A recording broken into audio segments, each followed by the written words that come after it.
Kalau Undang-Undang ITE tidak bisa memberikan rasa keadilan, saya akan minta kepada DPR untuk bersama-sama merevisi undang-undang ini. Dalam 2 bulan ke depan, tim pelaksana bentukan Kementerian Koordinator Politik Hukum dan Keamanan akan berjibaku mengkaji pasal-pasal dalam Undang-Undang ITE yang dianggap pasal karet oleh Presiden Joko Widodo.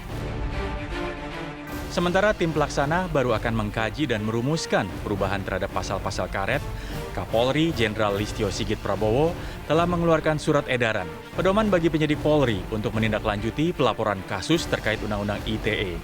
Polri akan mengedepankan tindakan preemptif dan preventif.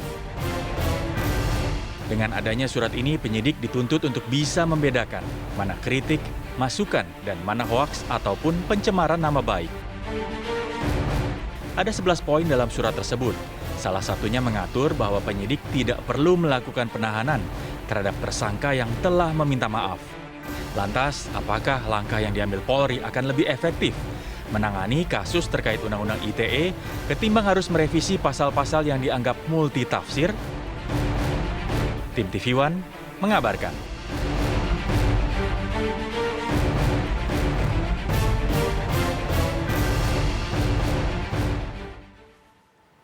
Ya, masih perlukah revisi Undang-Undang ITE? Kita akan langsung berbincang dengan kedua narasumber. Sudah ada Henry Subiakto, Ketua Subtim 1 Kajian Undang-Undang ITE dari Kemenpolhukam. Dan juga ada Teguh Nasrullah, praktisi hukum atau ahli hukum pidana dari Universitas Indonesia. Selamat pagi Bapak-Bapak. Selamat pagi Bapak-Bapak, Assalamualaikum warahmatullahi wabarakatuh. Selamat pagi, Waalaikumsalam warahmatullahi wabarakatuh. Saya mau ke Pak Henry dulu. Pak Henry, ini melihat kan sudah ada surat edaran yang dikeluarkan oleh Kapolri, kemudian juga ada tim kajian begitu ya. Salah satunya Pak Henry sendiri. Saat ini dirasa masih perlu nggak adanya revisi Undang-Undang ITE melihat surat edaran dengan 11 poin sudah cukup komprehensif begitu?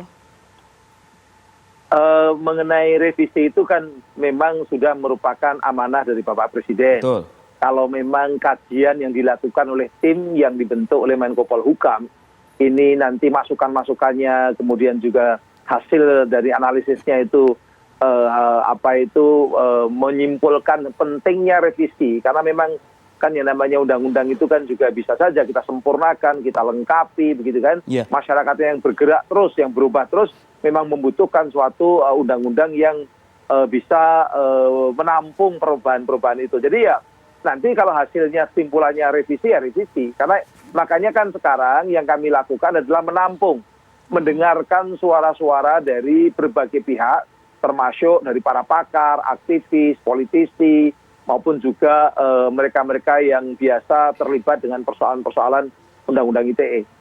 Ya Pak Henry, kalau koreksi kalau misalnya salah penafsiran saya, termasuk juga Bang Nasrullah ya, kan UU ITE ini kan kalau bicara soal penanganan kasusnya, itu kan hulunya ya kepolisian ya, kan begitu ya.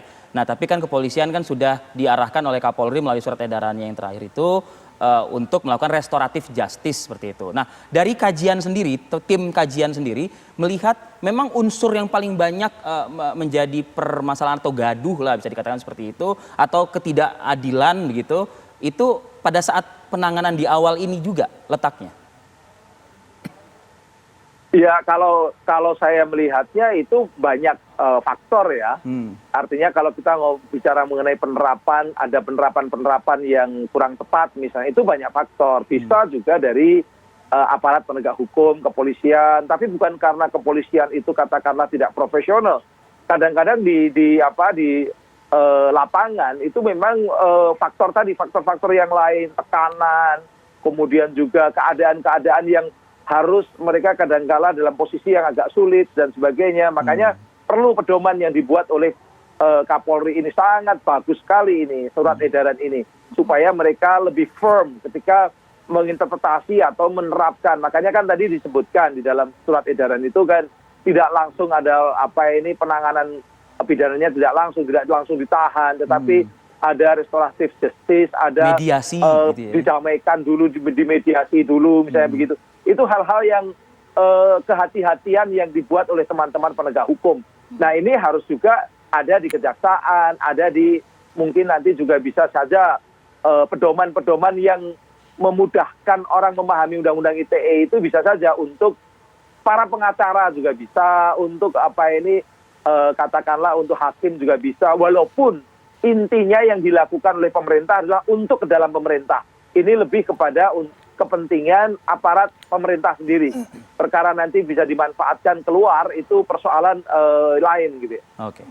Saya mau ke Bang Nasrullah. Bang, kalau melihat dari sisi hukum hukum negaranya begitu ya Bang ya, pedoman ini atau surat edaran dari Kapolri ini nantinya akan bersifat seperti apa? Akankah cukup mengikat secara hukum atau memang ini hanya beriringan dengan nantinya diselesaikan revisi Undang-Undang ITE? Jadi gini, sebelum saya jawab surat edaran Kapolri, saya bahas dulu bahwa kita tidak jelas tentang revisi Undang-Undang ITE ini, apa yang dimaksud dengan revisi Undang-Undang ITE oleh Presiden. Saya rasa pembuat naskah pidato Presiden itu seharusnya menjelaskan materi apa yang mau direvisi dari Undang-Undang ITE. Apakah pengaturan tentang ITE-nya yang mau direvisi, ataukah tindak pidana umum, pengaturan tindak pidana umum yang ditarik ke dalam Undang-Undang ITE.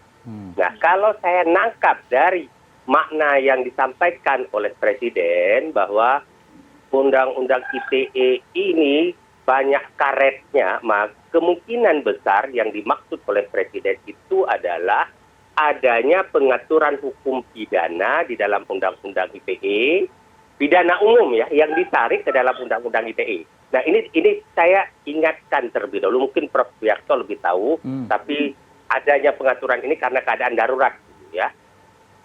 Dalam Undang-Undang ITE itu tidak seharusnya pengaturan organik ITE-nya, itu adalah undang-undang organik, tidak mengatur pidana umum. Kalaupun mau diatur pidana adalah tindak pidana di bidang ITE.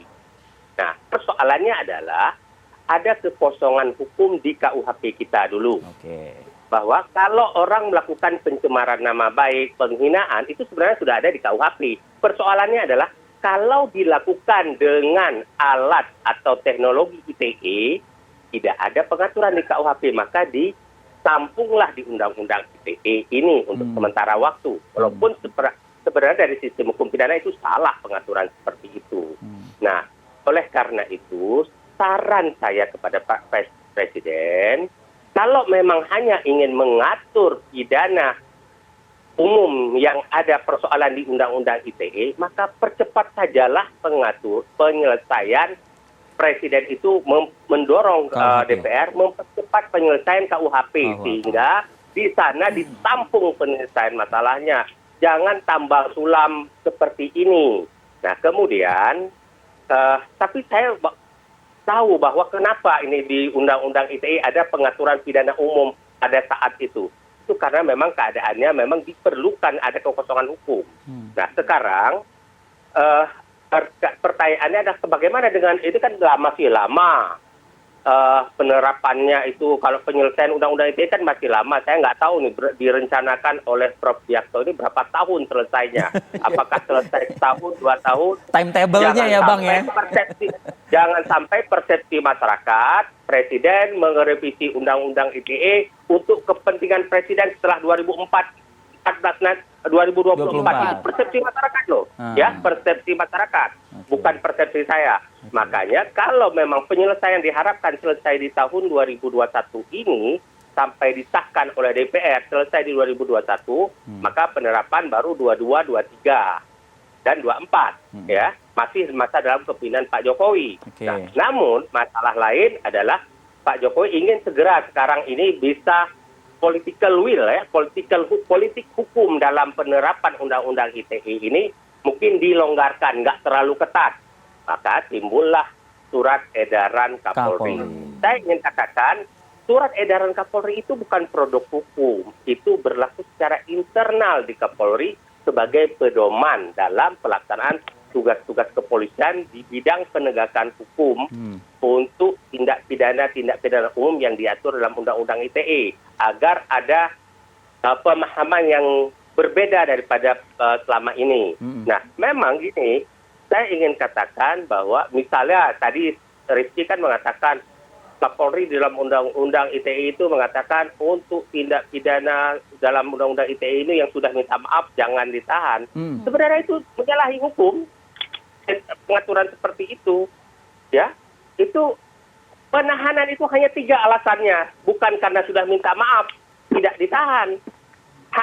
Sebaiknya tidak ditahan memang kalau untuk perkara-perkara ITE itu kecuali ada alasan yang 3. Nah, pengaturan yang seperti itu di dalam RUU KUHP itu dulu waktu kami membahas RUU KUHP bahkan ada permintaan dari Divkum Mabes Polri, kita bisa melakukan penahanan dengan alasan mempersulit pemeriksaan. Kita tolak itu, hanya boleh 3 itu alasan melakukan penahanan, nggak boleh menambah. Nah ini sekarang diambil kebijakan, mungkin secara internal boleh, kalau sudah orang minta maaf, udahlah nggak perlu ditahan walaupun alasannya cukup untuk ditahan, tapi nggak perlu ditahan, sudah minta maaf. Tapi jangan jadi produk hukum seperti itu. Ya, itu dulu saya ingin. Baik, tadi Bang Nasrullah kan juga sempat mempertanyakan sebenarnya revisi Undang-Undang ITE ini akan seperti apa. Nah kan juga dari sisi Pak Henry juga menyatakan bahwa sebenarnya saat ini sedang kajian, sedang menerima banyak masukan dari berbagai pihak ya. Nanti kita akan sambung lagi di segmen berikutnya, tetap bersama kami di Apa Kabar Indonesia Pagi.